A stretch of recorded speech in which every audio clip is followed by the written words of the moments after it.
ধূমপান স্বাস্থ্যের পক্ষে ক্ষতিকর, ইহা ক্যান্সারের কারণ। Smoking is injurious to health, it causes cancer. তুই এখানে কেন এসেছিস? তোর বউটা আর সেই বুড়িটা একটা বুড়ো চাকরের হাতে পড়ে আসে। তুই চলে যা তাদের কাছে চলে যা, নয়তো কিছুই করতে পারবে না। আজ পারলে এসে আমাকে হুমকি দিতে না, এতক্ষণে একটা ক্ষতি করেই আসতে। বটে, তুই সব জানতে পেরে গেছিস। এবার তোমাদেরকেও বিদায় করতে পারবো। না, তা তুই পারবি না। আমাদের কোনো ক্ষতি করতে গেলে আমি এক্ষুনি তোর ওই কাকাকে। ছাড়ো ছাড়ো আমায়, আমার লাগে ছাড়ো। ও আমাদের এখান থেকে তাড়িয়ে দিতে এসেছে। তাই নাকি? দেখে ও কি করে আমাদের তাড়িয়ে দেয়।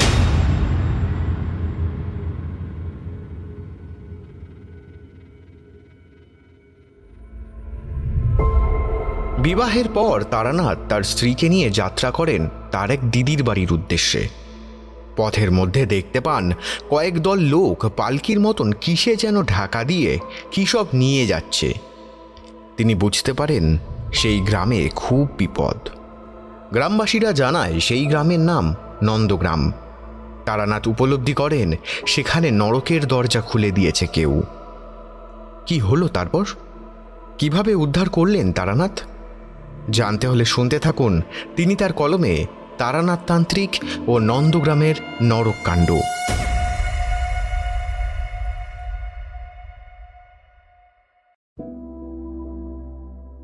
আমার বাবার এক পিসিমা ছিল, তাকে আমরা শ্যামা দিদি বলে ডাকতাম। সম্পর্কে আমার ঠাকুমা হয়। আমাদের বাড়ির বেশ কয়েকটা গ্রাম পরে ছিল শ্যামা দিদির বাড়ি। তা সেবার সবে তোমাদের বৌঠান আমাদের বাড়ি এসেছেন, মানে গাঁট ছড়া বাঁধা হয়েছে আর কি।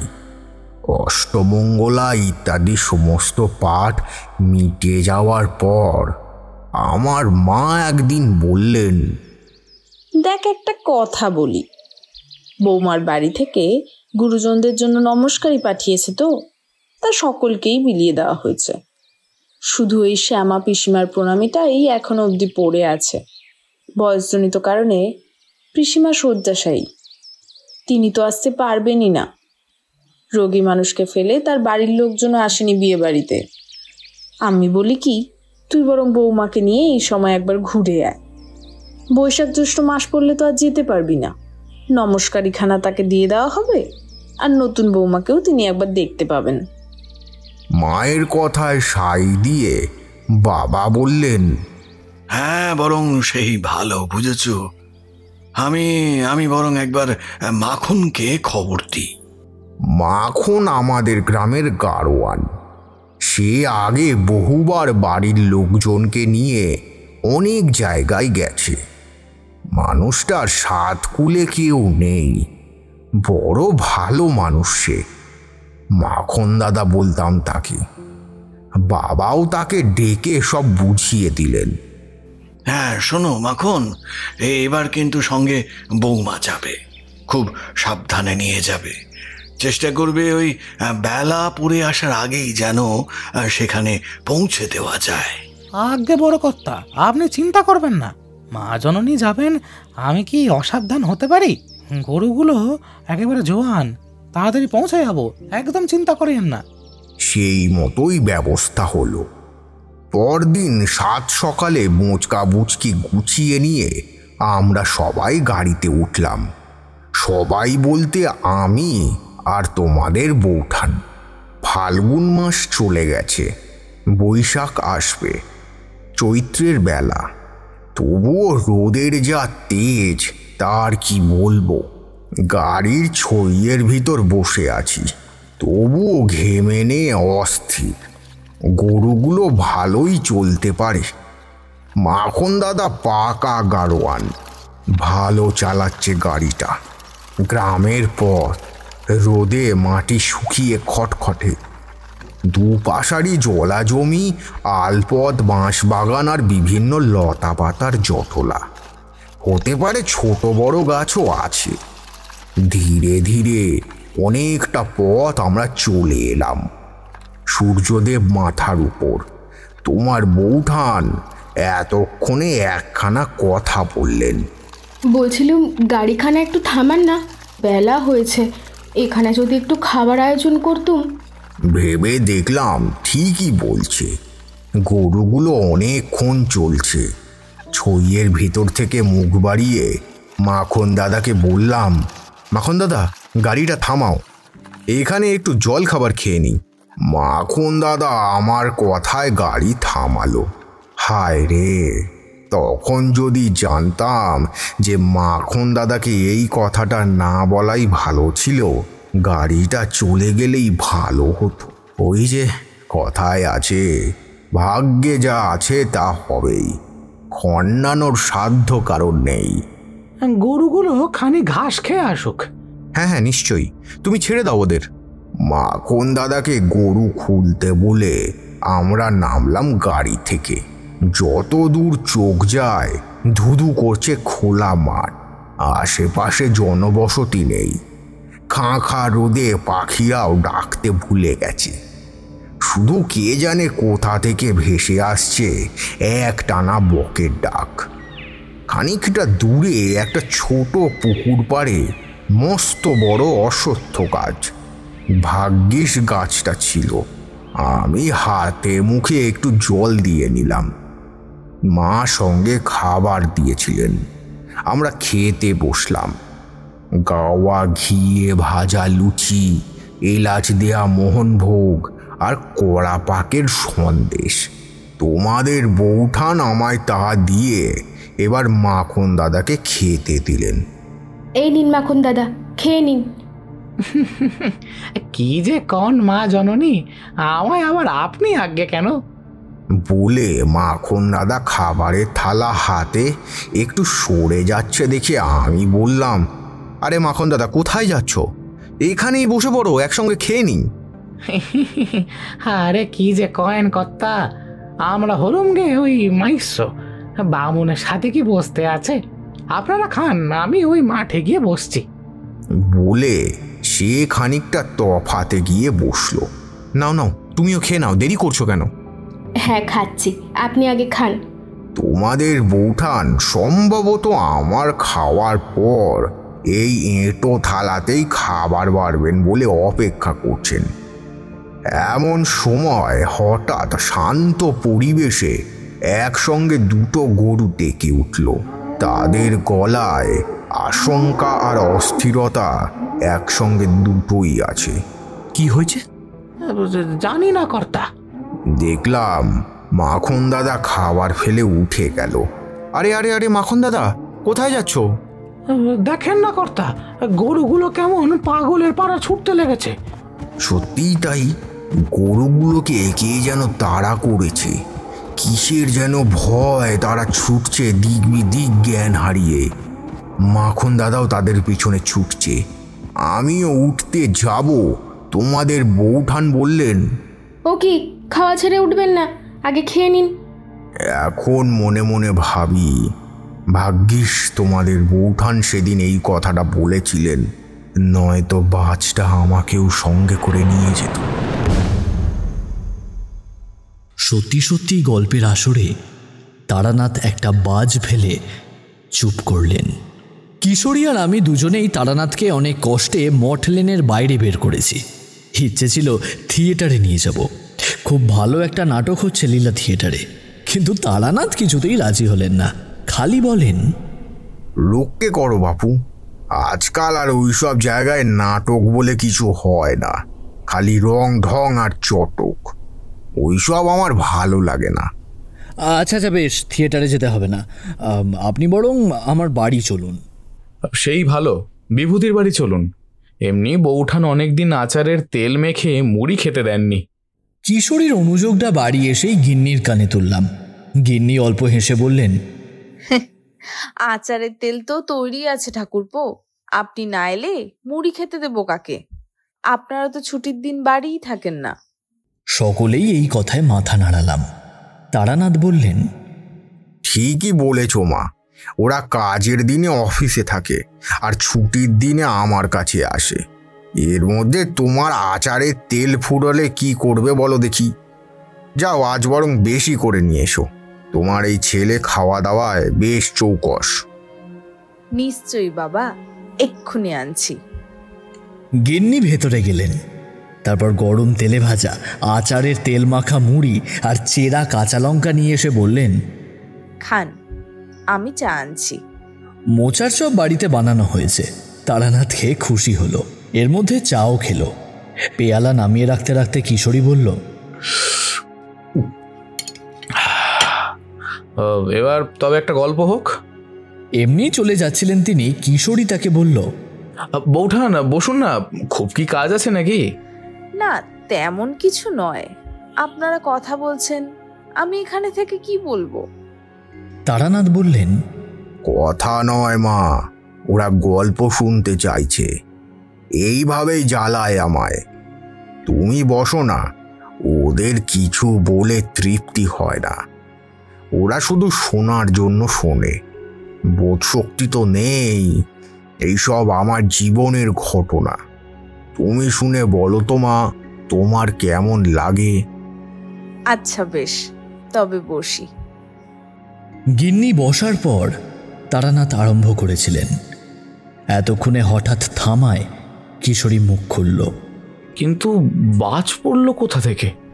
কোথা থেকে আবার পড়বে, আকাশ থেকেই পড়েছে। আকাশে তো রোদ ছিল, তবে বাজ। বিনা মেঘে বজ্রপাত বলে একটা প্রবাদ আছে, শুনেছ কিশোরী? আগে শুনেছি, কিন্তু। কোনো কিন্তু নয়, এই ক্ষেত্রেও তাই হয়েছিল। ঠাঁঠা রোদের ভিতর যেন ভেঙে পড়ল এক টুকরো আকাশ। গরুগুলো সহ মাখন দাদা নিষ্প্রাণ হয়ে গেল বজ্রাঘাতে। চোখের সামনে দেখলাম তোমাদের বৌঠান আর্তনাদ করে জ্ঞান হারালেন। আমি আতঙ্কে বিস্ময়ে পাথর, কিন্তু খুব বেশিক্ষণ স্থির হয়ে থাকতে পারলাম না। যে প্রচণ্ড ঝড় আরম্ভ হলো আর মুহুর্মুহু বিদ্যুৎ চমকাতে লাগলো, তাতে নেহাত জড় পদার্থ ছাড়া কেউ এক ঠায়ে দাঁড়াতে পারবে না। শুনছো শুনছো, ওঠো ওঠো, এখান থেকে চলে যেতে হবে। শুনতে পাচ্ছ আমার কথা? কি হলো? কি হয়ে গেল মাখন দাদা? ওই গরুগুলো? ওরা আর কেউ নেই, কিন্তু আমাদের এক্ষুনি এখান থেকে চলে যেতে হবে। তুমি হাঁটতে পারবে? দেখো, গাড়ি কিন্তু আর চলবে না। কিন্তু আমরা কোথায় যাব? কোথায় যাব তা আমি নিজেও বলতে পারবো না, কারণ আমিও জানি না এটা কোন জায়গা। আমি ঠাউর করতে পারছিলাম না। তখন শুধু জানি এখান থেকে এক্ষুনি চলে যেতে হবে। ওঠো ওঠো, তাড়াতাড়ি ওঠো, দেখছো না কিরকম বাজ পড়ছে? হে ভগবান, হে মা কালী, কি হলো? কি সর্বনাশ হলো গো! মা গো মা, রক্ষা করো মা, রক্ষা করো। সে তো এইসব বলছে, আমি অনেক সাবধানে তাকে নিয়ে সামনে এগিয়ে যাচ্ছি। মুষলধারে বৃষ্টি শুরু হয়েছে। ভয় হচ্ছে না বুঝে কোনো পুকুর টুকুরে না পড়ে যাই।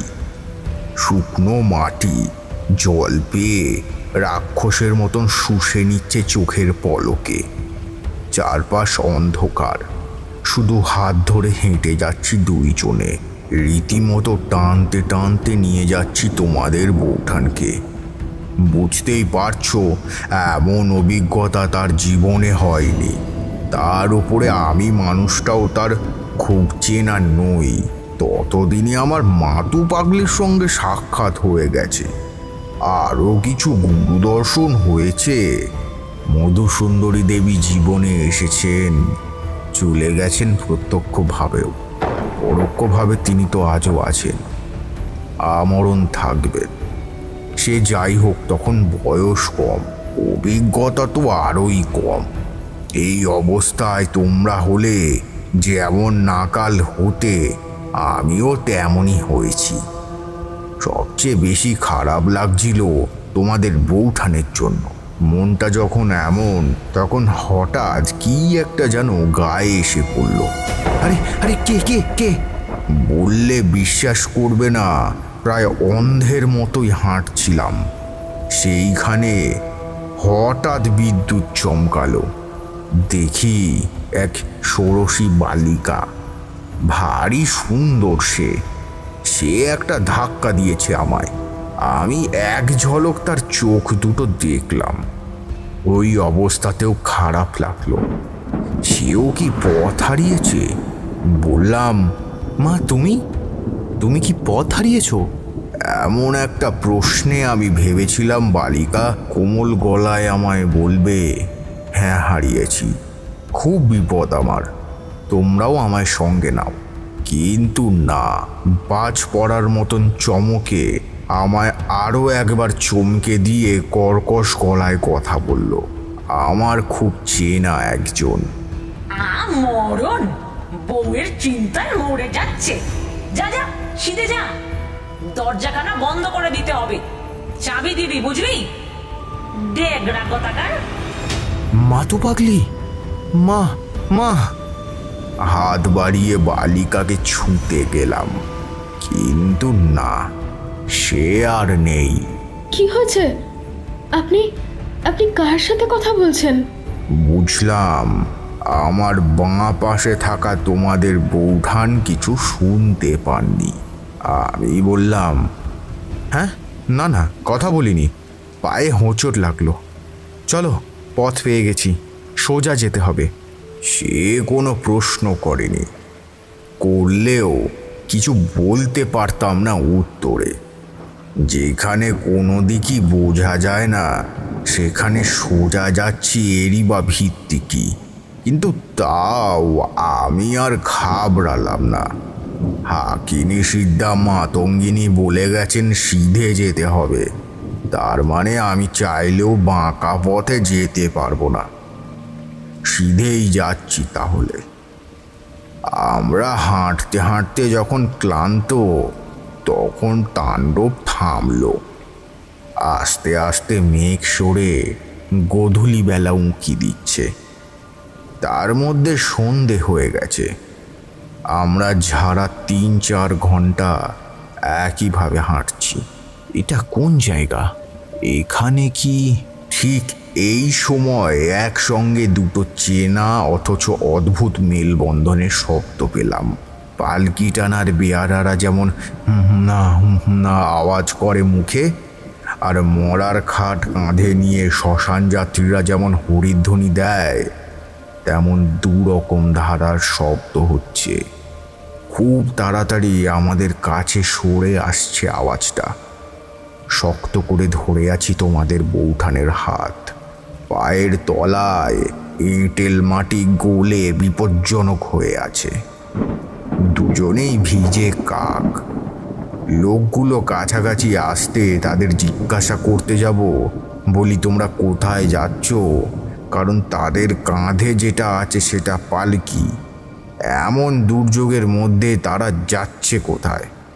বেয়ারারা পালকি টানছে, আর সামনে পিছনে একদল করে লোক চলেছে। প্রশ্ন করতে গিয়ে বুঝলাম একটানা জলে ভিজে গলা বসে আসছে।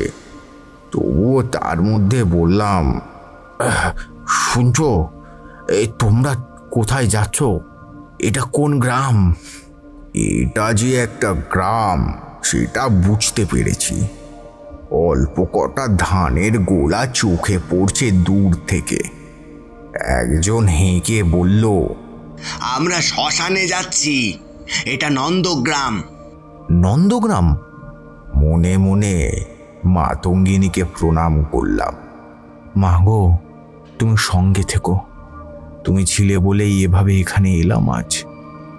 কিন্তু তোমরা শ্মশানে যাচ্ছ পালকি নিয়ে? হ্যাঁ হ্যাঁ, পালকি নিয়ে যাচ্ছি। এটা আসলে মরার খাট, পালকির মতন সাজানো। কথা বলতে বলতে তাদের কাছে এগিয়ে গেলাম। সত্যি বটে, দেখতে খাটের মতো, শুধু ওপরে আর চারপাশে এমন করে ঢাকা দেওয়া হয়েছে যে দেখে মনে হয় এটা যেন একটা পালকি। আচ্ছা, তোমরা মরার খাটকে এইভাবে সাজিয়েছো কেন? এত ঢাকাঢুকির কি আছে? বৃষ্টির জল পড়বে বলে? না, এই মরাটা যাতে ভালোই ভালো শ্মশানে নিয়ে যেতে পারি, যাতে চুরি না হয়ে যায় সেই জন্য। মরা চুরি হয়ে যাবে? বুকের ভিতরটা ধরাস করে উঠল। কুঁকিয়ে উঠলেন তোমাদের বৌঠান। এটি কে? আমার স্ত্রী, আমি আসছি। এমন এমন ঝড় জলে কেউ বউ নিয়ে পথে নামে? হ্যাঁ, তা এখানে যাবে কাদের বাড়ি? আগে আমরা যাব হারাধন ঘোষালের বাড়ি। ওনারা আমাদেরই আত্মীয় হন। ও, তা তোমার নাম কি? বয়স্ক মতন একজন লোক আমার কাছে সরে এসে আমার দেখতে দেখতে বললেন, তোমাকে যেন চেনা চেনা লাগছে। আচ্ছা আচ্ছা, তুমি কি তারানাথ? আগে আপনি? আরে আমি তো কৈলাস মিত্তির। হারাধনের বাড়ি গল্প করতে যেতাম, তোমার বাবা আসতেন। তুমি তো দেখছি বাবার আদলটাই পেয়েছো। বাবা, তা এটা বুঝি মা জননীর? আগে দেখো দেখি কি দুর্ভোগ, আর তোমরা এমন সময় এলে। ও বাড়িতে কি আর কারোর মাথার ঠিক আছে? হ্যাঁ, যাগ্গে যাগ্গে, এখানে এখানে দাঁড়িও না, সন্ধ্যে হয়ে আসছে। ওরে, দাঁড়িয়ে রইলি কেন? যা না, তোরা তাড়াতাড়ি যা। আরে এই চল চল চল। নিশ্চয়ই। তোরা দাঁড়িয়ে মুখ কেন দেখছিস? হ্যাঁ, চল চল চল চল, তাড়াতাড়ি চল বলে আমাদের পাশ কাটিয়ে মরা নিয়ে চলে গেল ওরা। সেই ভদ্রলোক আমাদেরকে বললেন, তোমরাও দাঁড়িয়ে থেকো না, আমার সঙ্গে চলো। তোমাদের ওই ঘোষাল বাড়িতে পৌঁছে দিই। হ্যাঁ, তারপর আবার বলা তো যায় না আজ কি কাণ্ড হয়। কি কাণ্ড? কি হয়েছে এখানে? ততক্ষণে গ্রামের অসঙ্গতিগুলো আমার ইন্দ্রিয়ে ধরা পড়েছে। মানে? বললাম আমি। কিশোরী চুপ। গিন্নির মুখে কোনো কথা নেই। তারানাথের কথার জাদু বশ করেছে তাকেও। তারানাথ বললেন, যেমন এই গ্রামে পৌঁছানোর মুহূর্ত থেকে আমি বুঝতে পারছি এখানকার বাতাস বড় চাপা, শ্বাস নিতে অসুবিধা হচ্ছে। তাছাড়া যেটুকু বাতাস আসে তাও একটা মন্দ গন্ধে ভরা। অনেকটা মাছ কেটে বেছে বৌঝিরা যেমন আঁশ কাটা এইসব আস্তা করে ফেলে দেন, তারপর সেইগুলো দীর্ঘদিন ধরে পড়ে থাকতে থাকতে একটা বিচ্ছিরি গন্ধ বেরায়। ঠিক সেই রকম একটা খারাপ গন্ধ যেন ছেয়ে আছে গোটা গ্রামটাতে। এ লক্ষণ ভালো নয়। কি হয়েছে এখানে তা আমি তখনও বুঝতে পারিনি। চলুন, তবে ও বাড়িতে কি হয়েছে তা তো বললেন না। শ্যামা দিদি ভালো আছে তো? শ্যামা দিদি মানে বৌঠান? না না, তিনি আর ভালো থাকেন কি করে বলো? সাদের নাতিটা বেঘরে চলে গেল। তিনি তো শয্যাশায়ী হয়েই ছিলেন। এখন খুব বড় শোক পেয়েছেন। খুব ন্যাওটা ছিল তো তার। নাতনি মানে সেজো কাকার মেয়ে কুমুদিনী? কিছু হয়েছে নাকি তার? সেজো কাকা মানে শ্যামা দিদির সেজো ছেলে মাধব। মানুষটা বড় দিল দরিয়া ছিল। তবে মাধব কাকা স্ত্রী ওই কুমুদিনীকে জন্ম দিয়েই মারা যান। একেই মেয়েটা মা মরা, তার ওপর ভারী লক্ষ্মীশ্রী তার। বর্তমানে বাড়িতে একা মাধব কাকাই কর্তা। কারণ মেজ কাকা বিনোদমোহন অবিবাহিত অবস্থায় মারা গেছেন যুবা বয়সে। ছোট কাকা রাঘবমোহন পশ্চিমে চাকরি নিয়ে চলে গেছে, সে আর আসেনি এদিকে। আর বড় জ্যাঠা বিদ্যামোহন অতি অল্প বয়সে সন্ন্যাস নিয়ে গৃহত্যাগী হয়েছেন। মাধব কাকা মেয়েকে কাজ ছাড়া করবেন না বলে গ্রামে সুপাত্রের খোঁজ করছেন, তা আমি শুনেছিলাম। মেয়ে তার চোখের মণি, আর সেই মেয়ে কিনা। কবে হলো এমন? কিভাবে হলো? ভদ্রলোক বললেন, আরে বলো কেন, ধানের গোলায় গিয়েছিল। সিদ্ধ করা ধান শুকুতে দেওয়া ছিল, তাই গুছিয়ে রাখবে বলে, আর তারই ভেতর থেকে এমন একটা বিছে বেরিয়ে এসে কামড়ালো ও, যে চোখের সামনে ছটফট করতে করতে মেয়েটা চলে গেল। সে কি কথা? বিছে? কতদিন আগে ঘটেছে এই ঘটনাটা? বেশি দিন নয়, এই তো দিন 20 হলো। হিসাব করে দেখলাম যেদিন এই ঘটনাটা ঘটেছে সেই দিনই বিবাহ হয়েছে আমার। মনটা ভারী হয়ে গেল। কুমুদিনীর মুখটা বারবার ভেসে উঠছে চোখের সামনে। এমন সময় খানিকটা দূর থেকে ভয়ঙ্কর একটা চেঁচামেচি শোনা গেল।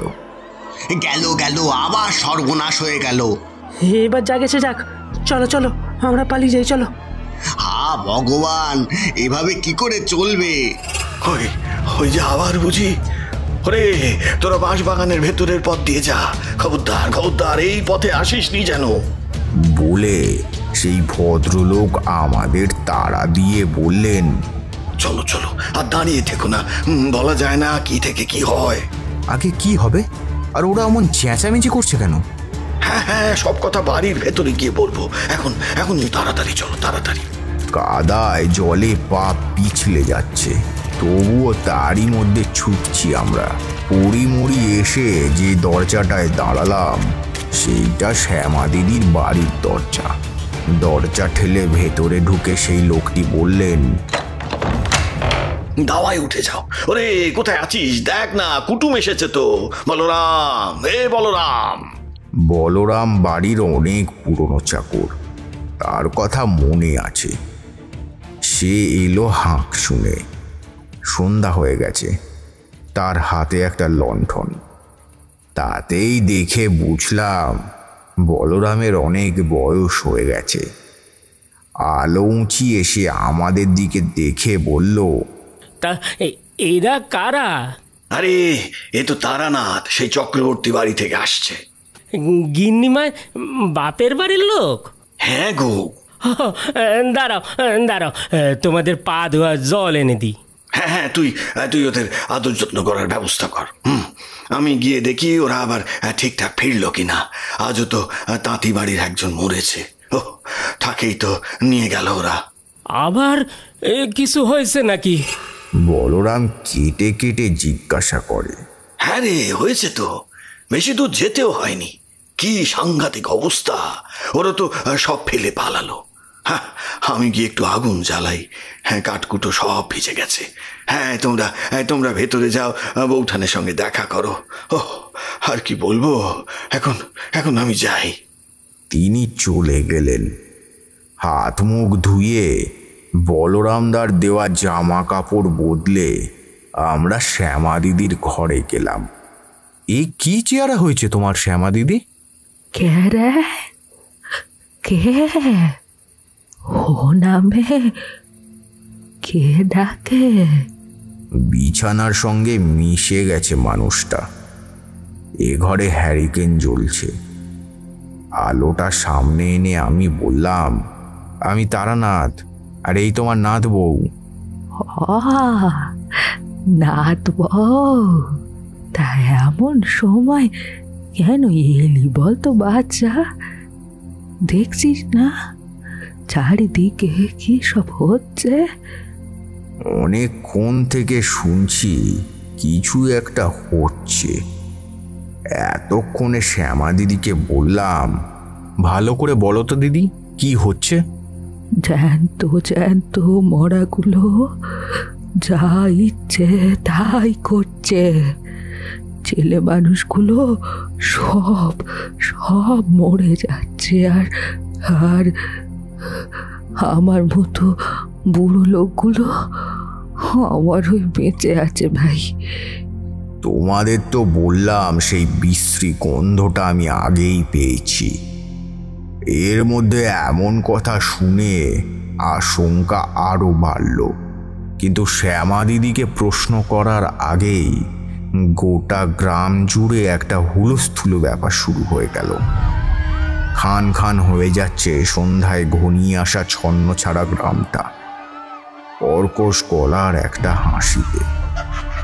রাজ্যে শিয়াল মরা কান্না জুড়েছে, আর একদল মানুষ প্রাণ ভয়ে আর্তনাদ করছে।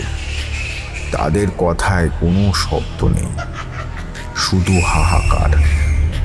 ক্রমশ বাড়ছে গন্ধটা, কি জঘন্য, কি বিশ্রী। গা গুলিয়ে উঠল আমার, কিন্তু আর কারোর নাকে গন্ধ যাচ্ছে বলে তো মনে হচ্ছে না। শ্যামা দিদি, তোমার নাতবউকে তোমার কাছে রাখো তো, আমি একটু আসছি। আর ভালো কথা, মাধব কাকা কোথায়? মাধব? হায় হায়, তার কথা আর বলিস নি ভাই।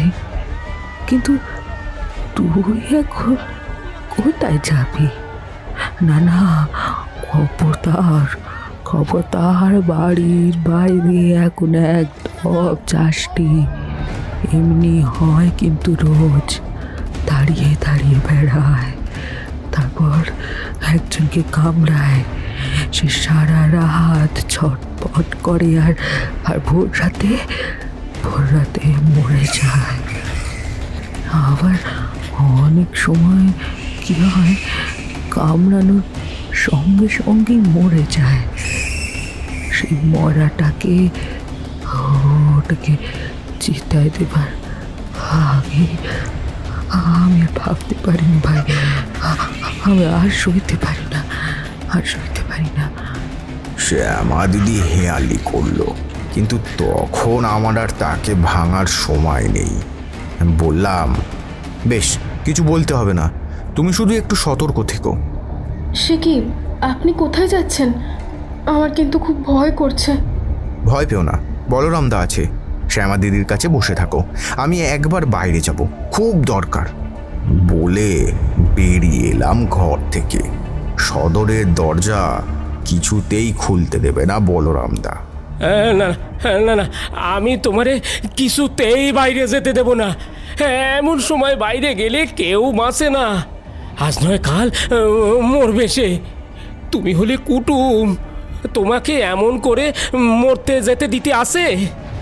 আরে তুমি কেন বুঝতে পারছো না বলরামদা? আমি মরবো না, আমি তারানাথ, চক্রবর্তী বাড়ির তারানাথ। অত সহজে আমার মরণ হবে না, তুমি তালাটা খুলে দাও।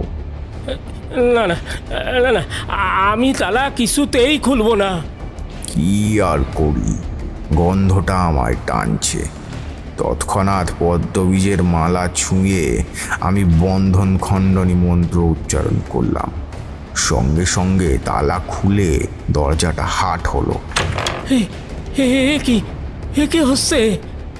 বাইরে বেরিয়ে বলরামদাকে বললাম, এবার দরজা বন্ধ করে দাও, বাড়িতে 2 জন মহিলা আছে, তুমি ওদের দেখে রেখো। বলরামদা ফ্যাল ফ্যাল করে দেখছে আমায়। সন্ধে হয়ে গেছে, অথচ আকাশে তারা চাঁদ কিচ্ছু নেই। শুক্লপক্ষ তখন। এমন হওয়ার তো কথা নয়। আমি সামনের দিকে এগোতে লাগলাম। মানুষের কোলাহল ক্রমেই কাছে আসছে। শিয়ালের কান্না আমার পদক্ষেপের সঙ্গে সঙ্গে যেন দূরে চলে যাচ্ছে। কাছাকাছি গিয়ে দেখি একটা চাকার মতন গ্রামবাসীরা ঘুরে ঘুরে বিলাপ করছে। মাঝখানে গিয়ে বললাম, আচ্ছা তোমরা এমন করছো কেন? কি হয়েছে তোমাদের? আর সকলে ঘরের বাইরেই বা বেরিয়েছো কেন? ঘরে আমরা থাকতে পারি না, হঠাৎ বিছানায় বালিশে দেখলুম। একজন বলল, আর একজন বলল, আমি মেঝেতে দাঁড়িয়ে ছিলাম, পায়ে কি যেন সুর করে বেয়ে উঠছে মনে হতেই চেয়ে দেখি সেই সর্বনাশের জীব। আরও কয়েকজন তাদের অভিজ্ঞতার কথা বলেছেন। এতক্ষণে আমি যেন কিছু কিছু বুঝতে পারছি। আমি তখন বললাম, আচ্ছা এমন কতদিন হচ্ছে?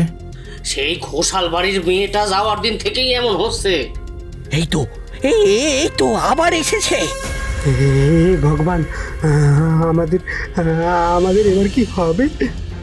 বলে একজন লাফ কেটে সরে গেল পাশে। তার পায়ের মাটিটার কাছে তাকিয়ে দেখি, এ কি করে সম্ভব? একে কি ঘরে আনলো? হে ঈশ্বর, নরকের দরজা খুলে গেছে, আর সেখান থেকেই বেরিয়ে আসছে এমন বিভীষিকা। হায় হায় হায় হায় হায়, আমি এবার কি করব? নরকের দরজা মানে? বললাম আমি, পৃথিবীতে যেমন স্বর্গ আছে তেমন নরকও আছে। স্বর্গে অমরাবতী আছে, আর নরকে আছে ভয়ানক বিভীষিকা। সেটা আদতে একটা সংশোধনাগার হলেও সকলে তো আর সংশোধন হয় না। আর যারা পাপ মুক্ত হতে পারে না তারা অন্যরকম চেহারায় ভোগ করে শাস্তি। সাংঘাতিক বিষধর নির্মম এক একটা জীব। আমি যেন তাদেরই মতো একজনকে দেখলাম। একজন? তবে যে অতজন বললো তারা অনেক সময় দেখেছে, একটা জিনিস হলে সকলে কি করে দেখবে? বলল কিশোরী। তারানাথ বললেন, জিনিসটা একটাই, কিন্তু তার জিজ্ঞাসা অসংখ্য। সকলে আসল নরপিশাচকে দেখেনি, দেখেছে তার ছায়া, আর তাতেই ভয় পেয়েছে ওরা। কিন্তু প্রশ্ন হলো, নরকের দরজাটা খুলল কে? দরজা না খুললে তো এই জিনিস আসার নয়।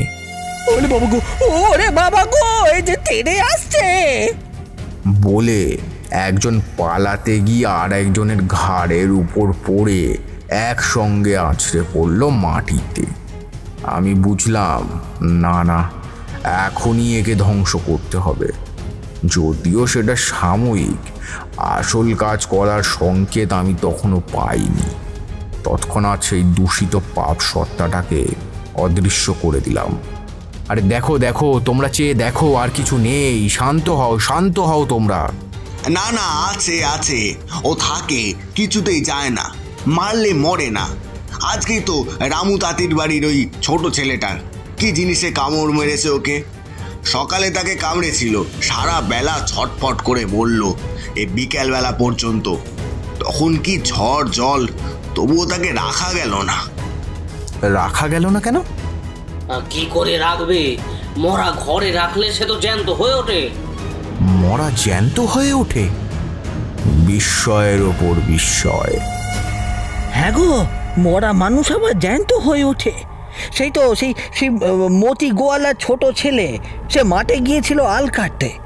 তারপর কখন যেন তার কাছে এসে এই এই মরণ যখন কামড়ালো, তখন সেই লোক জড়ো করে।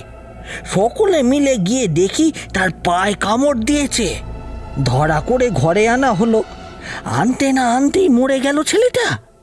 তবে যাবার আগে বলে গেছে যে কিসে কামড়েছে। গায়ে অনেকটা কাটা কাটা সাপের মতো দেখতে, তবে মুখটা অনেকটা নেউলের মতো। খুব একটা বড় নয়, এক বেগদার মতো হবে। 21-22 বছর বয়সের ছেলেটার সবাই কান্নাকাটি করছে, কি হলো কি হলো, এমন করে অমন জায়গায় বিছে হলো কি করে, এইসব কথাবার্তাই বলছে। হঠাৎ করে মরা উঠে বসলো। তার তার চোখে মুখে সে কি কাল দৃষ্টি। সে বলল, তোরা সবাই আছিস, আমার খুব খিদে পেয়েছে। বলেই সে একজনের হাত ধরে টেনে তার ঘাড়ে কামড়ে দিতে গেল পেছন দিক থেকে। তার মাথায় মারা হলো শাবল দিয়ে, তবুও ছাড়ে না। শেষে গরম লোহার শিক পরিয়ে পিঠে চেপে ধরতেই মরা আবার নেতিয়ে পড়ল। তারপর তাকে তাড়াতাড়ি খাটে তুলে শ্মশানের দিকে নিয়ে যাওয়া হচ্ছে। ওই ওই ওই ওই ওই অব্দি এসে গেছে সবাই। হঠাৎ, এই কাঁধটা তো হালকা লাগছে কেন? হ্যাঁ তাই তো, ঠিক তো। কি হলো? এ কি মোরা যে গাছে উঠে গেছে? তোরা আমায় শ্মশানে নিয়ে যাবি, পারবি না তোরা। বলে সে এক গাছ থেকে আর এক গাছে চলে গেল, মিলিয়ে গেল সেই বন জঙ্গলের ভেতর। আমরা তো সব হতভম্ব হয়ে গেছি, যে যার প্রাণ হাতে নিয়ে ঘরে ফিরে এলাম। আর সেই শুরু, এমনই হচ্ছে সেই থেকে। এমন করে কয়জন মরল তাহলে? দীর্ঘশ্বাস ফেলে আমি বললাম, 24 জন মরেছে। ঘোষাল বাড়ির মেয়ে কুমুদিনীর সৎকার হয়েছিল? আগে না, তার সৎকার হয়নি। তাকে তো তার বাপ মানে মাধব কর্তা একলাই সীতায় তুলে নিয়ে যাবে বললে। সকলে বাধা দিলে সে শুনলো না, দূর দূর করে তাড়িয়ে দিল সবাইকে।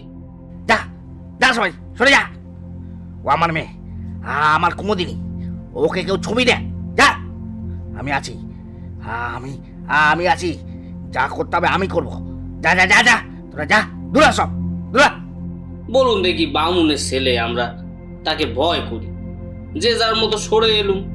তারপর কি হয়েছে জানিনি, পরদিন সকাল থেকে এই তো কাণ্ড। আমি বুঝলাম কি করে কি হয়েছে, কিন্তু মাধব কাকার তো এইসব দিকে ঝোঁক ছিল না। তবে চিরকাল তো এই গ্রামে বসেই কাটিয়েছে, কয়েক ঘর যজমানি করে, আর ধান চাল চাষ হয় তাদের তদারক করে। সে প্রায় মাথার চুল পাকাতে বসেছে। তার পক্ষে তো তবে কি বিনা সাধনায় সিদ্ধ লাভ হয়েছে নাকি? তবে তো আরো কঠিন হবে এই বিপদ থেকে উদ্ধার পাওয়া। আরে যেখানে আবাহন মন্ত্রই জানা নেই, সেখানে বিতরণ মন্ত্র প্রয়োগ করে কি হবে? আরে দূর, কি বলছেন আপনি এসব? এক জায়গা থেকে আরেক জায়গায় চলে যাচ্ছেন। কিসের আবাহন আর সাধনাটা হলো কোথায় যে যে সিদ্ধি লাভ হবে আপনার? দেখেছ তো মা, এই হচ্ছে তোমার ঠাকুরপোর অভ্যাস, কথার মধ্যেই ফুট কাটা।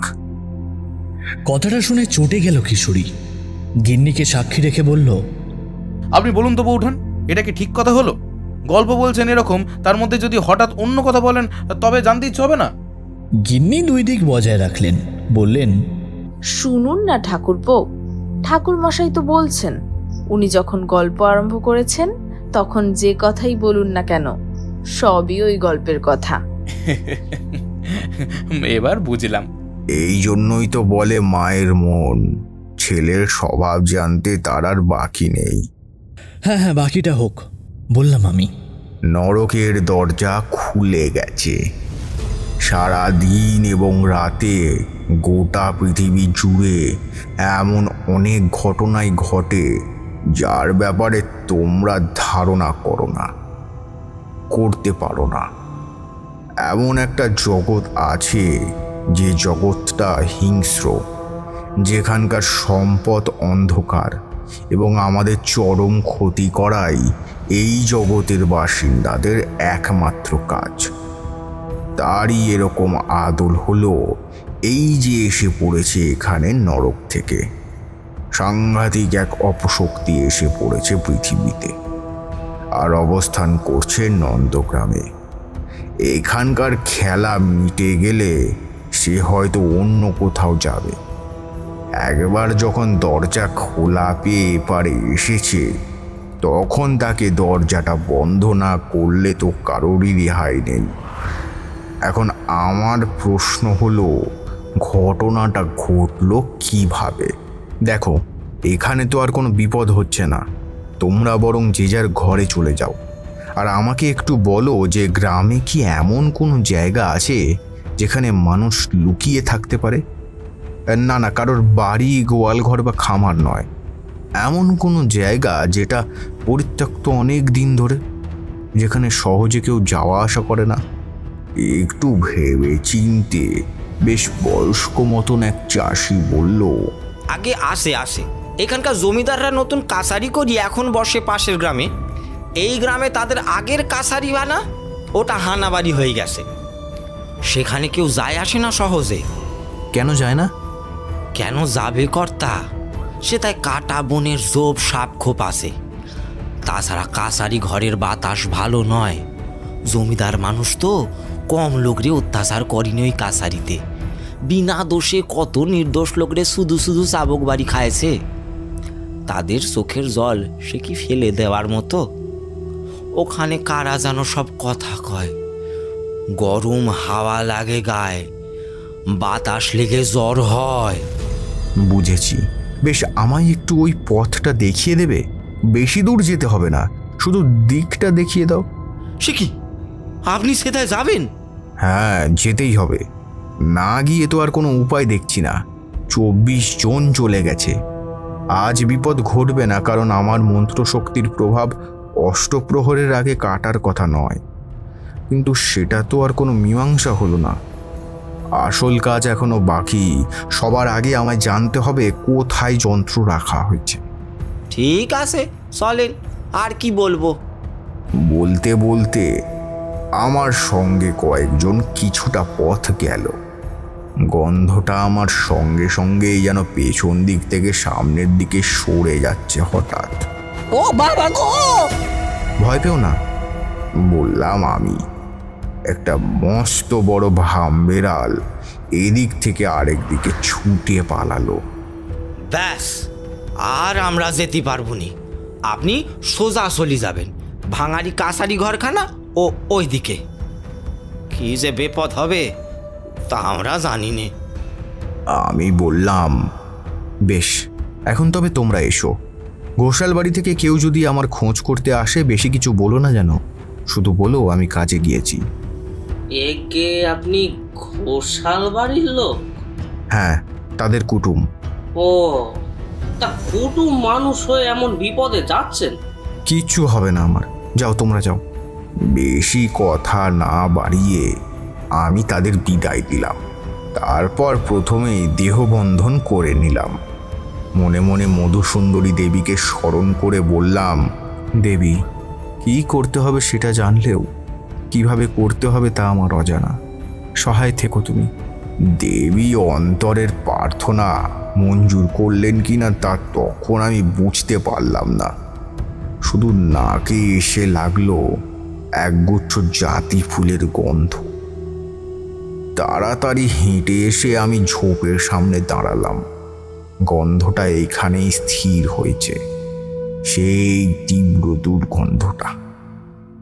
আমার মনে হলো এখানকার লোকজনেরা মিথ্যে কথা বলেনি। সত্যি অসংখ্য মানুষের ফিসফাস কান্নাকাটির আওয়াজ চাপা গোঙানি হয়ে শোনা যাচ্ছে।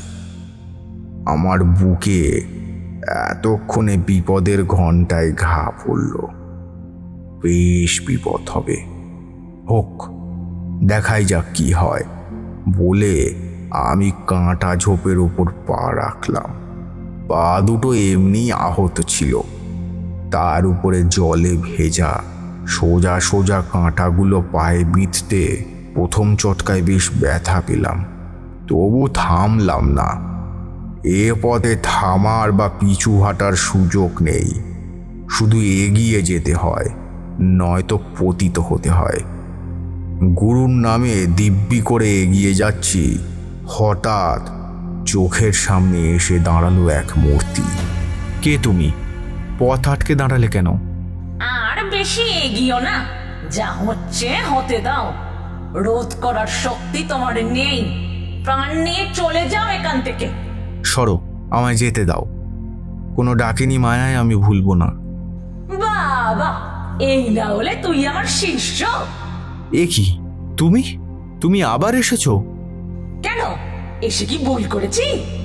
না, এসো তো। তুমি তুমি কাজের কাজ কিছুই করো না, শুধু আমায় যা নয় তাই বলে চলে যাও। ওরে বেটা, তখন যে বলে দিলাম দরজা কানায় চাবি দিবি, ভয় পাবিনি? এইসব জাতা কথা, বেঈমান। আরে না না, এইসব কেন জাতা কথা হবে?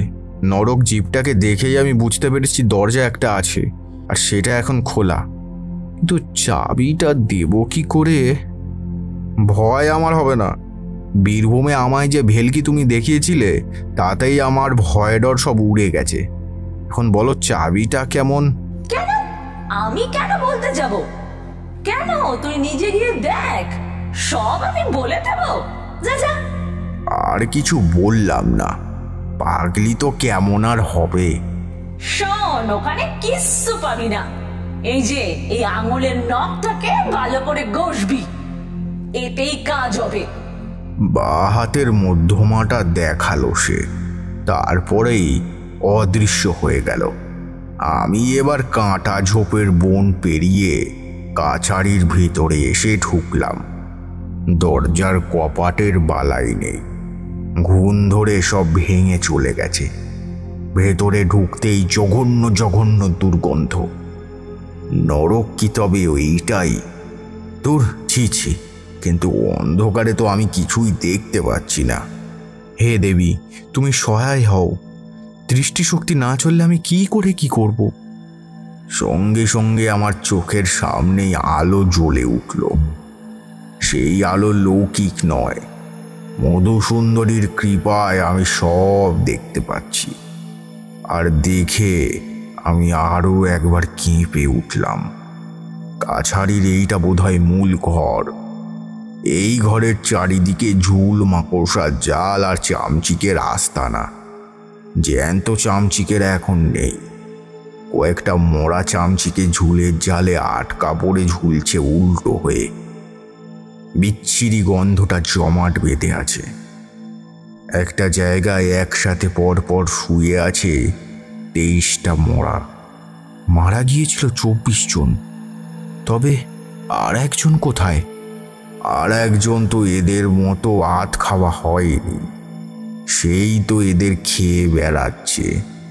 সে এখন এখানে নেই। সে নিশ্চয়ই গ্রামের কোনো একটা অন্ধকার কোণে বসে আজকের শিকার মোল্ড করে খাচ্ছে। আমি সবার আগে সেই আত খাওয়া, পচা গলা, মরা দেহগুলোয় আগুন লাগিয়ে দিলাম। আমার সঙ্গে কোনো আয়োজন নেই। যা হবে সবই মন্ত্রশক্তি দ্বারা। অগ্নি প্রজ্বলন মন্ত্র দ্বারা আগুন জ্বালিয়ে দিয়েছি।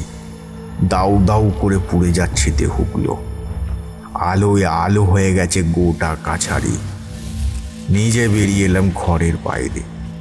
আগুন বেঁধে দিয়েছি, বাইরে বেরোবে না। সব কটা দেহ ছাই হয়ে গেলে নিভে যাবে নিজে থেকেই। এবার আমি পাশের ঘরে এলাম। এসেই দেখলাম যা আমি খুঁজছি তার চিহ্ন। কি দেখলেন আপনি? বললাম আমি। অনেকদিন পরে দেখলেও চিনতে পারলাম কুমুদিনীকে। কুমুদিনী বসে আছে একটা দেওয়ালে হেলান দিয়ে। তার শরীর অক্ষত। দেখে মনে হয় না যে সে মারা গেছে 20 দিন আগে। পিশাচিনী সত্তা ভর করেনি এখন একে। হয়তোবা সে সত্তা ঘুমিয়ে আছে এখন, সময় হলে জাগবে। তবে কি যে এখন এখানে নেই, সে এখানে বসলে এই দেহ অধিকার করে নরকের পাপ বাইরে যাবে? হতেই পারে। পালায় কাজ করছে ওরা, কিন্তু কেন? কারণটা কি? তৎক্ষণাৎ মাথার মধ্যে বিদ্যুৎ খেলে গেল। আচ্ছা তোমরা বলো দেখি, পালায় কেউ কাজ করে কেন? একটা জায়গায় ঠায় বসে কাজ করার থেকে। এ আবার কেমন কথা? নিশ্চয়ই তার কোনো একটা দায়িত্ব থাকে। হ্যাঁ, দায়িত্বটা কেমন? কিশোরীর ওপর প্রশ্ন ছুঁড়ে দিলেন তারানাথ। হ্যাঁ, অনেক রকম হতে পারে। হয়তো কারোর সঙ্গে দেখা করার কথা আছে, হয়তো কোথাও যাওয়ার ব্যাপার আছে, কেউ এলে তার সঙ্গে যাওয়া যা হবে। আর নয়তো পাহারা দেওয়ার ব্যাপার আছে, বললেন তারানাথ। একসঙ্গে আমাদের সকলের গায়ে কাঁটা দিল। পাহারা? কি পাহারা দেওয়া হবে? দরজাটা। অদ্ভুত গম্ভীর গলায় বললেন তারানাথ। দরজা? কিসের দরজা বাবা? বললেন গিন্নি। তারানাথ বললেন, ওই দরজাটার খোঁজেই তো আমার এত কাণ্ড কারখানা। নরকের দরজা। কিন্তু এই পাহারাদারকে এখান থেকে সরাতে না পারলে আমি তো দরজাটা দেখতেই পাবো না। এখন আমি পড়লাম দোটানায়। কুমুদিনীর গায়ে আগুন দিতে কিছুতেই মন চাইছে না।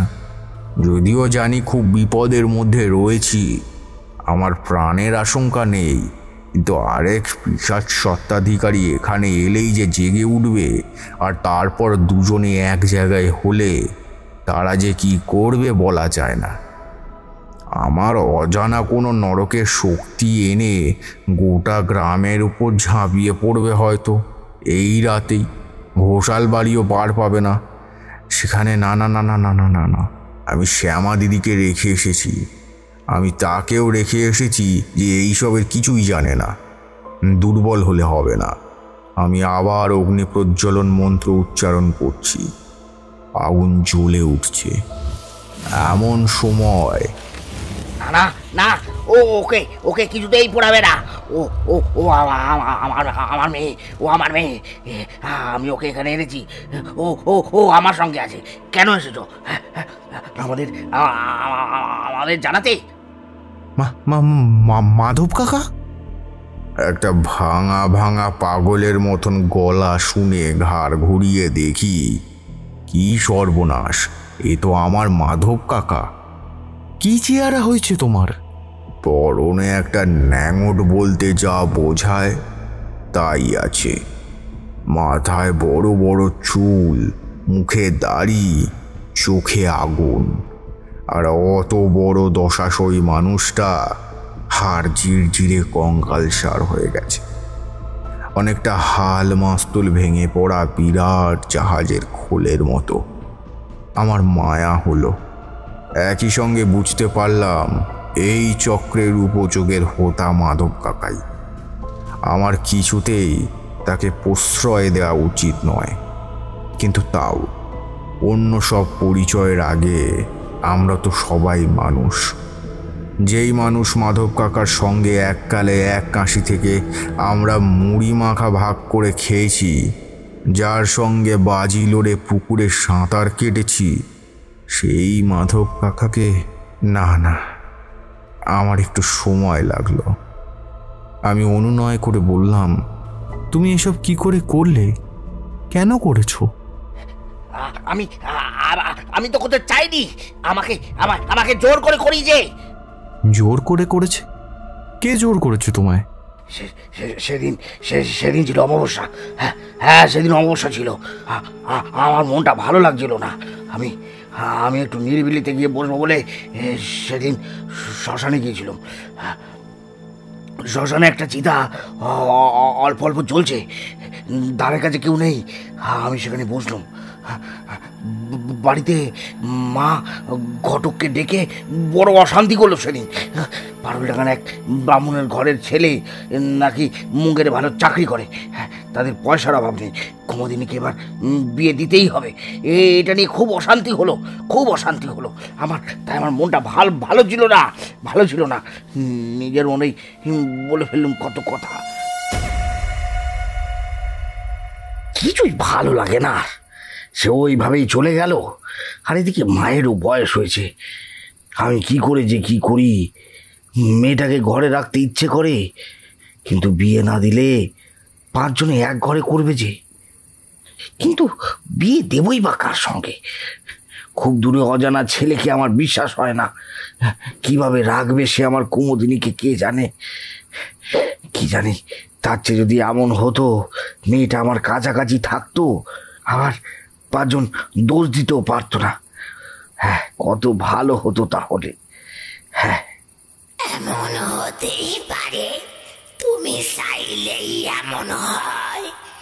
মেয়ে তোমার কাছেই থাকবে, আবার কেউ কিছু বলতেও পারবে না। যতদিন ইচ্ছা তুমি মেয়েকে কাছেও রাখতে পারবে। কে কথা বললো? কে কথা বললো? আমায় তুমি দেখতে পাবে না।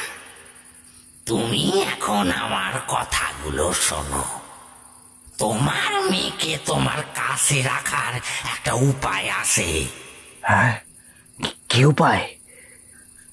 গ্রামের কোনো বামুনের ছেলের সঙ্গে মেয়ের বিয়ে দেওয়া? এই গ্রামে তো তেমন কেউ নেই। যারা আছে তাদের আমার পছন্দ হয় না।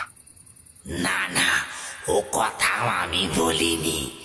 তোমাকে আমি একটা কাজ দেব, সেটা যদি তুমি করতে পারো তাহলে আর কিছু ভাবতে হবে না। তারপর কি হলো? তারপর সে আমাকে, মানে কাউকে আমি দেখতে পাইনি, কিন্তু কি যেন আমাকে টেনে নিয়ে এলো ওখানে। আর তারপর কি মাধব কাকা? তারপর কি? আমি এইখানে বলে সে দেওয়ালের দিকটা দেখালো। কুমুদিনী পিঠ রেখে বসে আছে যেখানে, সেখানে কিছু একটা আছে। কুমুদিনীকে সেখান থেকে সরাতে হবে, কিন্তু আমি তো তাকে ছুঁতে পারবো না। আমার বন্ধন করা দেহ আমি ছুঁলেই ওই পিশাচে পাওয়া শরীরটা ধুলোয় মিলিয়ে যাবে। তবে কি করি এখন? মাধব কাকার সামনে এখন সেই নিষ্ঠুরের মতন কাজটা করব, মনটা কিন্তু হায়, তখন যদি সময়টা নষ্ট না করে কাজে লাগাতাম তবে আর অত বড় বিপদটা হতো না। কি বিপদ হলো বললাম আমি। হঠাৎ সনসন করে একটা হাওয়া উঠল। সেই হাওয়ার প্রবল ঝাঁকুনি লেগে যেন দুলে গেল বাড়িটা।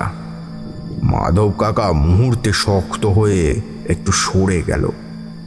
সঙ্গে সঙ্গে বাতাসে ভেসে ঘরের ভেতর এলো একটা মূর্তিমান বিভীষিকা। তুই এখানে কেন এসেছিস?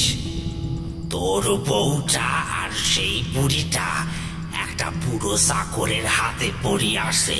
তুই চলে যা তাদের কাছে, চলে যা, নয়তো কিছুই করতে পারবে না আজ। পারলে এসে আমাকে হুমকি দিতে না, এতক্ষণে একটা ক্ষতি করেই আসতে। বটে, তুই সব জানতে পেরে গেছিস।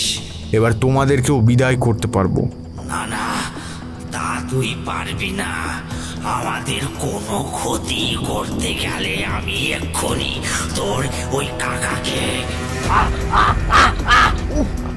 ছাড়ো ছাড়ো আমায়, আমার লাগছে, ছাড়ো। মাধব কাকাকে ছেড়ে দাও। মাধব কাকার দুর্বল শরীরটা চাগিয়ে ধরে এক হাতে দোলাচ্ছে সেই পিশাচ। ভর করা 19 দিন আগে মোড়ে খাট থেকে পালিয়ে যাওয়া মরা নরক পিশাচের এক হিংসা। মাধব কাকার কষ্ট হচ্ছে, আমি তাকে বাঁচাতে গেলাম। খুব কঠিন কাজ নয়। মাধব কাকাকে আমি ছুলেই সেই পিশাচ ওকে ছেড়ে দিতে বাধ্য হবে, কিন্তু তা করতে গিয়েই বিপদ হলো। শেষ হয়ে গেল সময়টা। পিশাচ এবারে মাধব কাকাকে ছেড়ে দিয়ে এসে ছুলো নিষ্প্রাণ হয়ে বসে থাকা কুমোদিনীকে। মাধব কাকা আছড়ে পড়েছে মাটিতে, ব্যথা লেগেছে তার। মাধব কাকা, এইটুকু বলা ছাড়া আমি আর তখন কিছুই করতে পারলাম না। দুই পিশাচ সত্তা একে অপরের কাছাকাছি এসে দ্বিগুণ শক্তি পেয়ে উঠে দাঁড়িয়েছে, সক্রিয় হচ্ছে। কুমোদিনী উঠে দাঁড়ালো। বিভৎস দৃষ্টিতে সে আমায় দেখছে। ও আমাদের এখান থেকে তাড়িয়ে দিতে এসেছে। তাই নাকি? দেখি ও কি করে আমাদের তাড়িয়ে দেয়। বলে কুমোদিনী এগিয়ে আসছে আমার দিকে। আমি ডান হাত বাড়িয়ে তার মাথা ছুঁতে যাব, এমন সময় সে গিয়ে পড়ল মাটিতে পড়ে কাতরাতে থাকা মাধব কাকার উপর। তারপর তার গলা চেপে ধরে তাকে কষ্ট দিতে দিতে পৈশাচিক হাসি হাসতে লাগলো। মাধব কাকাকে মরতে দেখে আমার মাথায় আগুন জ্বলে গেল, কিন্তু তখন কুমোদিনীকে ঠান্ডা করার চেয়েও বড় একটা কাজ আমার হাতে এসে পড়েছে। দেওয়ালটা, সেই দেওয়ালটা এখন আমি সম্পূর্ণ দেখতে পাচ্ছি। ও কি আঁকা আছে দেয়ালের গায়ে? কি দেখলেন? কি আঁকা আছে দেওয়ালে? বলল কিশোরী। গিন্নিও বড় বড় চোখ করে দেখছেন তারানাথকে, শুধু প্রশ্নটা করছেন না, এই যা।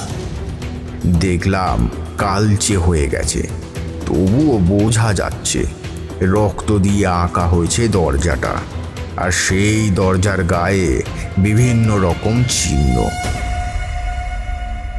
কোনটা একটা পাখির উল্টো দিকে ঘুরিয়ে দেওয়া মাথা সমেত অর্ধেক দেহ, কোনোটা বা 2-1 টুকরো হয়ে যাওয়া সাপ, সবচেয়ে বিভৎস একটা মুখ। মানুষেরও নয়, আবার বেঁজিরও নয়, দুটোর মাঝামাঝি একটা বিভৎস মুখ। সেই মুখের মাঝখানে আঁকা হয়েছে দরজা, হাট হয়ে খুলে আছে দরজাটা। এটাই একটা রূপক দরজা। এখানে নরকের পাপকে আহ্বান করে আনা হয়েছে। কিন্তু মাধব কাকা এই দরজাটা কি করে আঁকলো? কি করে? ওই সেই পৈশাচিক নারকিক সত্তাটাই কি মাধব কাকাকে দিয়ে এই কাজ করিয়েছে? নিশ্চয়ই তাই, না হলে কাকার পক্ষে তো এই সব জানার কথা নয়। এইবার এই দরজাটা আমায় বন্ধ করতে হবে, তাহলেই আমার মন্ত্রে অদৃশ্য হওয়া নরকের জীবটা আবারও মিলিয়ে যাবে নরকের অন্ধকারে। কিন্তু আমি কোনো সূত্র তো পাচ্ছি না। হায় হায় হায় মাতু পাগলি, তুমি কত কিছু বললে, তবু তুমি সহজ করে কিছুই বুঝিয়ে দিলে না। আমি এবারে নিজের কপাল চাপড়াচ্ছি। রাগারাগি না করে তার হাতে পায়ে যদি ধরতাম, সে যদি আমায় একটু বেশি বলতো। উফ, ওদিকে মাধব কাকা মরতে বসেছে। যে মেয়েকে সে এত ভালোবাসতো, নিজেরই ভুলে সেই মেয়েকে অকালে হারিয়েছে। নরক পিশাচ সবার আগে তার আবাহকের সবচেয়ে প্রিয় মানুষটাকেই গ্রাস করে, এটাই নিয়ম। আর এখন সেই মেয়েরই বিকৃত হাতের শক্তিতেই মরছে।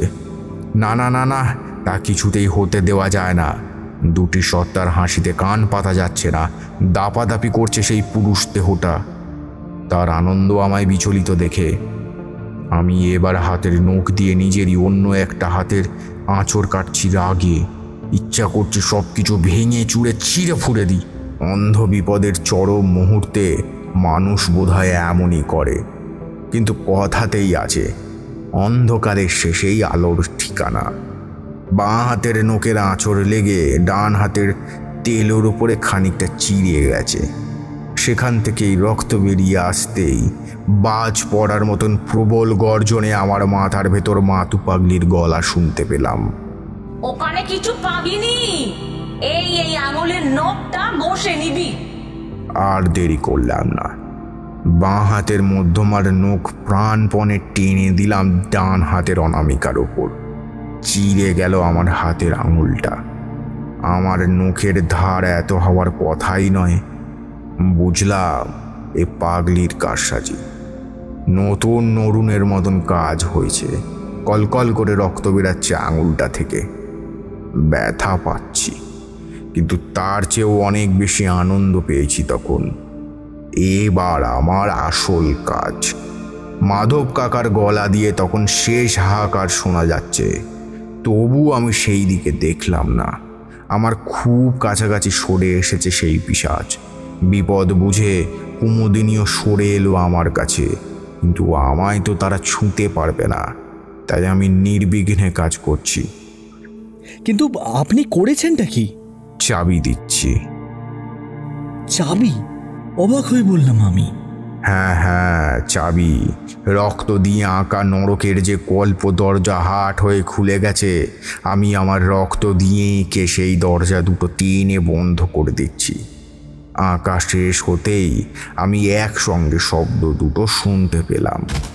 ধূপধাপ করে মাটিতে পড়ল দুটো বাসি মরা। তীব্র দুর্গন্ধ। তাদের শরীর থেকে মাংস খসে পড়েছে। বিজাতীয় এক তরল বেরিয়ে আসছে ক্ষতস্থান থেকে। চিল শকুনে ছিঁড়ে খেলে যেমন দেখতে হয়, ঠিক তেমন দৃশ্য। কম দিন তো হলো না তারা মরেছে।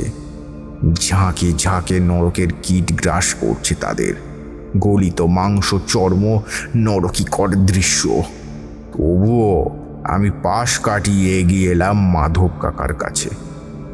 প্রাণবায়ু আর নেই। জেনে হোক বা না জেনে, পাপ তো সে করেছে, শাস্তি পেতেই হতো। আমি তার মাথাটা কোলে নিয়ে বসলাম। হে ঈশ্বর, একে তুমি ক্ষমা করো, আর গ্রামের যত মানুষ চলে গেছে তাদের আত্মাকে সদ্গতি দিও বলে আমি আবার অগ্নি প্রজ্বলন মন্ত্র উচ্চারণ করলাম। তাতেই জ্বালিয়ে দিলাম কুমুদিনীর সঙ্গে সেই পিশাচ ভর করা পুরুষ দেহটাও। তারপর মাধব কাকার মৃতদেহ কোলে নিয়ে বেরিয়ে এলাম কাছারি বাড়ির বাইরে। ওই দিকে দেখি গ্রামের ভিতর থেকে অনেক লোকজন লাঠি, সোঁটা আর আগুন নিয়ে এই দিকেই আসছে। আর আসতে হবে না, তোমরা ওইখানেই দাঁড়াও। আপনার কোনো বিপদ হয়নি তো কর্তা? ওহ, তোমায় তোমায় কত করে বারণ করলাম, তুমি বলরামকে দাবিয়ে রেখে চলে এসেছো। হ্যাঁ, আর ও কি, ও কাকে নিয়ে আসছো? আপনাদেরই গ্রামের মানুষ, মাধব ঘোষাল। মাধব? হ্যাঁ, সে তো অনেক দিনই হলো গা ছাড়া। মেয়েটাও গেল, আর সেও যেন কোথায় চলে গেল। না, গা ছেড়ে সে কোথাও যায়নি। এখন সকলে চলুন, মাধব কাকার সৎকারের ব্যবস্থা করতে হবে। না না, আমরা বামুন মানুষ, ও সব কাজ করতে পারবো না। ও আপনি যা ইচ্ছা হয় করুন। আমরা শুনেছি আপনি নাকি সব তন্ত্র মন্ত্রের সাধনা করেন। আপনার যা ইচ্ছে হয় আপনি করুন। না না, আমি যা ইচ্ছা তাই করতে পারবো না। হ্যাঁ, যেহেতু মাধব কাকার কোনো ছেলে নেই, সেহেতু মুখাগ্নি হয়তো আমাকেই করতে হবে। দেখো, বিবাহের 1 বছর পূর্ণ না হলে মরা বাড়ি বা শ্মশানঘাট কোথাও যেতে নেই। কিন্তু কি করা যাবে, ক্ষেত্র বিশেষে অনেক নিয়ম মানিয়ে নিতে ভাঙা গড়া তো চলতেই থাকে জীবনভর। আমি তাদেরকে শান্ত করে বললাম, আর কোনো অঘটন ঘটবে না, মরা জ্যান্ত হবে না, খাট থেকে মরাও চুরি যাবে না, সব বিপদ কেটে গেছে। কিন্তু কি করে হলো এসব? আর আমরা তো কিছুই বুঝতে পারছি না।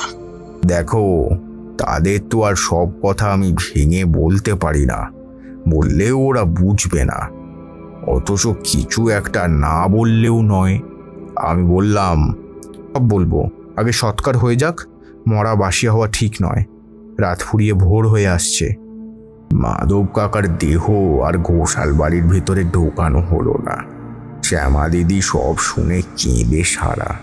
তোমাদের বৌঠানকে বললাম, তুমি দিদিকে শান্ত করো, তার তো আপন বলতে আর কেউ নেই, তুমি একটু সামলাও ওনাকে। আর আপনি কোথায় ছিলেন সারা রাত? কত চিন্তা করেছি আমি। আপনার কিছু হয়নি তো? আমি একটু হাসলাম, বললাম, না, আমার কোনো ক্ষতি হয়নি, তবে মনে মনে দুঃখ পেয়েছি। যতই হোক, এরা আমাদের আপনজন। কর্তা, এদিকে সব আয়োজন হয়ে গেছে, চলেন। ভাই, তোরা আমার ছেলেটারে কোথায় নিয়ে যাচ্ছিস ভাই? আমি এবার কি নিয়ে থাকবো বল দেখি? শ্যামা দিদি, ঈশ্বর আছেন, তার নাম নিয়ে থাকবে। তাকে এই অবধি বলে বেরিয়ে পড়লাম। মাধব কাকাকে খাটেই নিয়ে যাওয়া হয়েছে, আমিও কাঁধ দিয়েছি। হরিধ্বনি করতে করতে সকলে এগিয়ে যাচ্ছি। আশেপাশের বড় বড় গাছগুলো দেখতে দেখতে অনেকেই ভয় পাচ্ছে। বলা তো যায় না, মরা যদি আবার উঠে যায় গাছের ওপর। আমি বললাম, হরিনাম করুন, হরিনামের জোরে সব বিপদ কেটে যাবে।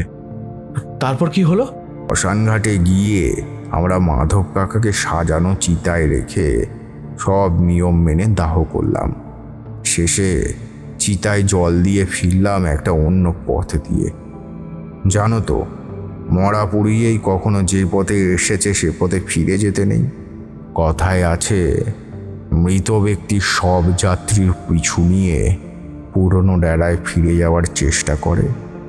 সেই জন্যই তাকে ভোলাতে অন্য পথে আসতে হয়।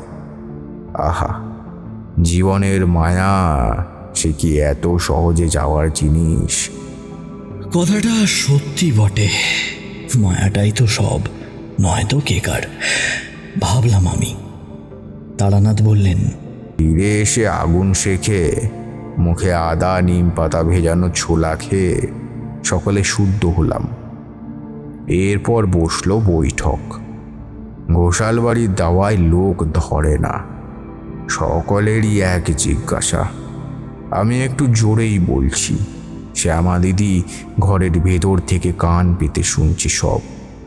দেখুন, মাধব দাদা অসাবধানতায় একটা কাজ করে ফেলেছিল, নরকের দরজা খুলে ফেলেছিল সে। তারই শিকার হয়েছে একটার পর একটা জীবন্ত মানুষ। আমি ওই কাছারি বাড়ি গিয়ে প্রত্যেকটা মৃতদেহের অবশিষ্টাংশ পেয়েছি, তাদের সদ্গতির ব্যবস্থাও করেছি সাধ্যমতো। কুমুদিনীর দেহ মাধব কাকা কাছারি বাড়িতেই নিয়ে গিয়ে রেখেছিল। মেয়েকে সে বড়ই ভালোবাসত। যাই হোক, এখন আর কোনো ভয় নেই। আপনারা সকলেই শ্রাদ্ধের জোগাড় করুন। মুখাগ্নি আমি করেছি, হিসেব মতো সকলেরই মুখাগ্নি আমার দ্বারাই হয়েছে, তাই শ্রাদ্ধ কাজ আমাকেই করতে হবে। কিন্তু ব্রাহ্মণ ইত্যাদি আরও যা কিছু আয়োজন আছে তা আপনারাই ঠিক করুন। ঠিক 10 দিনের মাথায় শ্রাদ্ধের কাজ হবে। এই বলে তারানাথ চুপ করলেন। আপনি কি তবে এতদিন সেখানেই ছিলেন বাবা? বললেন গিন্নি। হ্যাঁ মা, চিঠি দিলাম বাড়িতে। মাখন দাদার খবরে তারা ভারী দুঃখ পেল। কালবৈশাখীর ঝড়ে ঘটে গেছে অত বড় বিপদটা। সবাই তাই ভাবল, কিন্তু আমি বুঝলাম দোষটা ঝড়ের নয়। ওই দুর্ঘটনাটা ছিল আমার কাছে এই নন্দগ্রামের নরককাণ্ডের পূর্বাভাস। বাড়ি থেকে লোক গেল, বাবা গেলেন শ্রাদ্ধের দিন। সব কাজ মিটিয়ে শ্যামা দিদিকে সঙ্গে নিয়ে আমরা চলে এলাম। গ্রামবাসীরা তো কিছুতেই ছাড়বে না। শ্যামা দিদিও স্বামীর ভিটে ছাড়তে রাজি হচ্ছিলেন না, কিন্তু বাবা তাকে এমন করে বললেন, আচ্ছা আচ্ছা পিসিমা, মাধব নেই, এটা এটা একদম সত্যি, কিন্তু আমি তো আছি। আমি থাকতে তুমি একলা এখানে পড়ে থাকবে কেন? চলো না, চলো না পিসিমা, আমাদের সঙ্গে থাকবে। নতুন বউ এসেছে বাড়িতে, তাকে একটু শিখিয়ে পড়িয়ে নিতে হবে তো নাকি? তোমার বৌমা কি একা পারবে? চলো চলো, যদি না যাও তবে কিন্তু আমি বুঝবো যে আমরা তোমার কেউই নই। খুব খুব কষ্ট পাবো কিন্তু। শ্যামা দিদির চোখে জল। তোমাদের বৌঠানকে কাছে টেনে তিনি বললেন, যার স্বামী ভাগ্য এমন, তাকে আর নতুন করে কি শেখা বলো? এ তো সাকাত মা লক্ষ্মী। চলো, আমায় নিয়ে চলো, মরার সময় মুখে একটু জল দেবে। আমার ভাগ্যে তো সেরকম লোক নেই না। চলো তবে, তোমাদের সঙ্গেই না হয় চলো।